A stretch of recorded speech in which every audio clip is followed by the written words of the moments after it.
Hello, hello, hey, sweet people, and welcome to another episode of Inglês no Rádio. My name is Foster, and as always, I am here with. Alexia, hi everyone. Another episode. Hey, Alexia, how are you doing? I'm fine. What about you? I'm doing well. I miss you. I miss you too. And we are already in September. It is already September. Technically, we are recording this in the last days of August, but you will be listening to this in September. 2020. 2020 is going by either extremely fast or extremely slowly. I'm not sure. Okay, so today we are doing what people are asking us to do. That is continuing with the expressions episodes. Yeah. So I believe last week we started doing a series about common English expressions, just idiomatic expressions, colloquialisms that we use all of the time in English. And apparently, a lot of people are enjoying this series, so we decided to continue it for a few more episodes. Yes. Give the people what they want. And speaking of people, today the episode's about people expressions. Ooh, nice transition, Alexia. Okay, so today we have a few really common expressions that are related to people, and let's just dive straight into it, okay? Okay. Okay, the first expression related to people for today, Alexia. It's still early, so I'm going to need one of those sweet drum rolls. No. Let's go. No drum roll. Yeah, perfect. Okay, the first expression of today, hot shot. Hot shot. Yeah, that's a fun one to say, hot shot. Yeah, it's a person that it's like the most important person, that it's the most the smartest one. It's like the main person. Yeah, you're on the right track. He's So, the hot shot of the office, so everyone knows who he is and etc. right. Yeah, that's pretty much it. So, just really quick, let's talk about the pronunciation. So, most of the time, if I'm speaking normally in a conversation with my friends, I say hot shot. So, in the first T sound, I'm using what we call a stop T. So, I'm not saying hot shot, but I'm saying hot shot. Hot shot. That was perfect. Great job, Alexia. Thank you. Yeah, and we have a lot more episodes about the different T sounds in English. I believe they're episodes number 149, 150, and 151, something like that. So if you need a little bit more practice with the different T sounds, you can check out those episodes. Okay, so Alexia, you were essentially right about a hotshot. It is, in general, it is someone that is very talented, that has a lot of skills. So the example that you gave about the guy in the office, that's a perfect example. But there is a small twist to the word hotshot. Do you know what it is? No. So a hotshot is someone that is very talented. They're very good at what they do. But there is also kind of the connotation that they know how good they are. So they're kind of annoying. And they use that for what they want, to what they want. Yeah, they use that to their advantage. In their favor. Exactly. So imagine, let's say you work in an office and I don't know, you have like a guy that's really good at managing the finances of the office. You could say he's like the financial hotshot guy. So he's probably very good at his job, but he also makes it very clear and very obvious that he is good at his job. So he's a little bit arrogant, maybe a little too confident. Okay. Does that make sense? Yeah.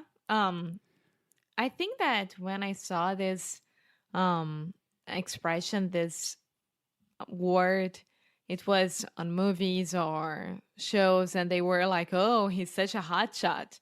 Like, it's not a good connotation. Yeah, it's a really interesting word because on one hand, it is a good thing.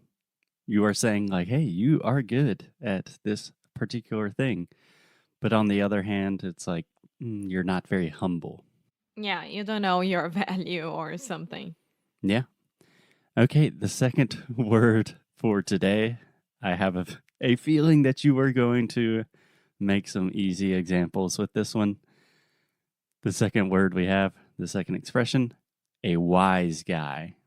Um, I think it is what it is, right? Like someone who's wise, No. but I don't know. I mean, technically, it could be in some circumstances. Like if you're talking to an older person and he is very wise and intellectual, you could say, "Oh, he is a very wise guy." Yeah, sometimes we talk about dogs like that, like, "Oh, he looks like a wise guy." Yeah, in that case, normally we would say he looks wise or he's a wise man or Yeah. woman.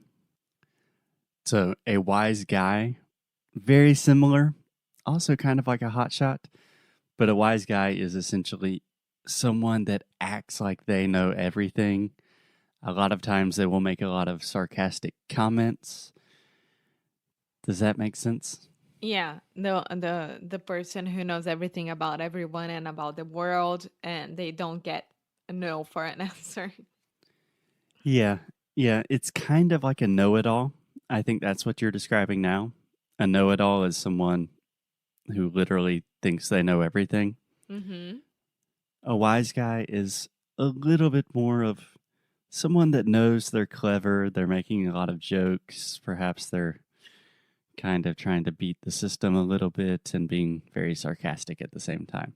Okay. Do you know any people that you would consider a wise guy? Yeah, but they are not my friends, so that's fine. No? Ah, I was thinking you were going to call me a wise guy. No, of course not, because you can be tipo, você aceita argumentos diferentes. Yeah, I'm just looking at the definition of wise guy, and it says a person who acts as if he knows everything and makes sarcastic comments. Yeah, no. Who acts That like should just have my face in the dictionary. Foster is not like that at all. Okay, you ready for the next one? Yeah. Okay, the next expression today connected to people and food, actually. A couch potato. That's me. Oh, you're probably not a couch potato. I Okay, what do you think this means? someone who loves staying on the couch watching shows and snuggling and cuddling, and that's it. Okay, you do love all of those things. That is true. In general, a couch potato, it's a pretty negative connotation in English. So, yeah, you like watching TV, spending a lot of time on the couch, snuggling. But a couch potato also kind of gives the image of someone that's very lazy. They do not exercise. They're probably. That's me. You're not lazy. It depends on the situation. Yeah, but it's much more the way we use couch potato is like, oh, he's a couch potato. Like he's not going to contribute or stop being such a couch potato. Like That's a shame because couch potato is so good to say and so cute. yeah, that's interesting that you think that because for most American brains, we don't think it's cute. We think it's a bad thing. Okay. Okay. But it's still me, I think. You are a friendly and not lazy couch potato. Okay, here's a good one that I'm not sure if you're going to know it or not. Wishy-washy. No idea. Okay, first let's start with the pronunciation. Wishy. This comes Wishy. from the verb to wish. Uh-huh. So this is Wishy. the I sound. Wishy. Wishy. And then washy, which comes Washy. from the verb to wash. Wishy-washy. Yeah, it's fun to say, right? Yeah, all of those. Okay, do you have any idea what wishy-washy means? No idea.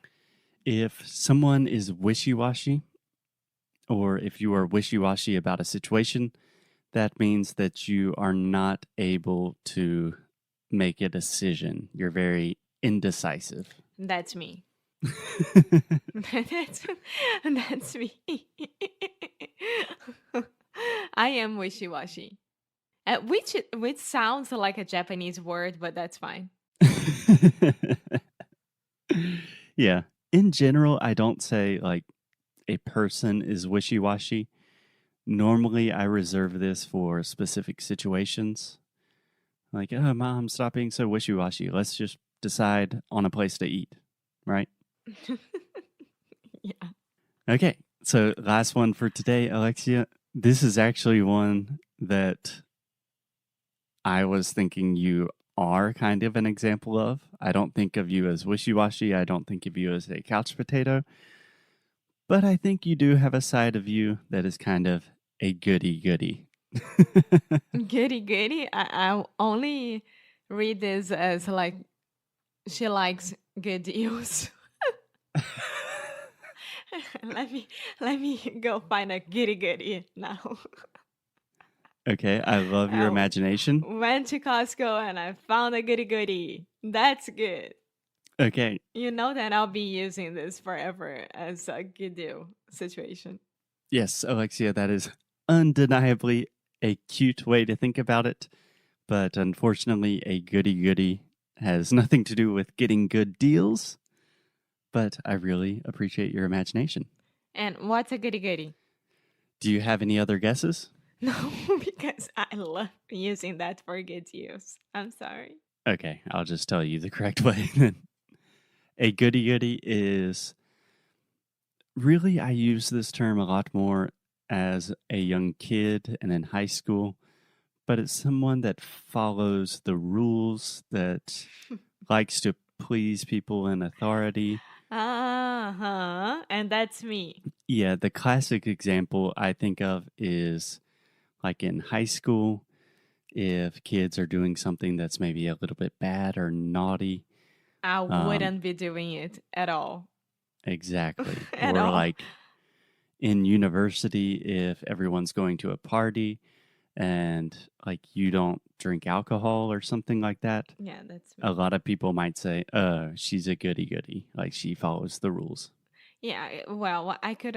Bom, eu poderia entrar num argumento enorme sobre, mas tudo bem.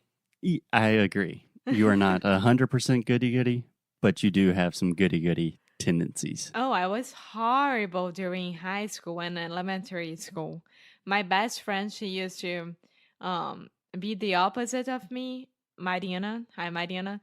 She used to sit down like down the room, and I was in the front of the room, and she was talking the whole class, and I would turn to her and say, "Shh, stop talking." In the middle of the class. So I was extremely annoying with that. You were that person. You were a goody-goody. Yeah, but for some reason, my grades weren't that good at all. So I don't know. But the teachers, they used to love me. So there you go. The teacher said she loved me. No, the teachers used to love me. Gotcha. Cool. So there you have it, guys. That is at least maybe 5. We have a hot shot, wise guy, couch potato, goody-goody, wishy-washy. All fantastic phrases that sometimes can describe me, sometimes Alexia. And hopefully these are all expressions that you can incorporate into your very own English conversation. Awesome. Awesome. So we will be back tomorrow with one more episode of Expressions, and we will talk to you then. Bye.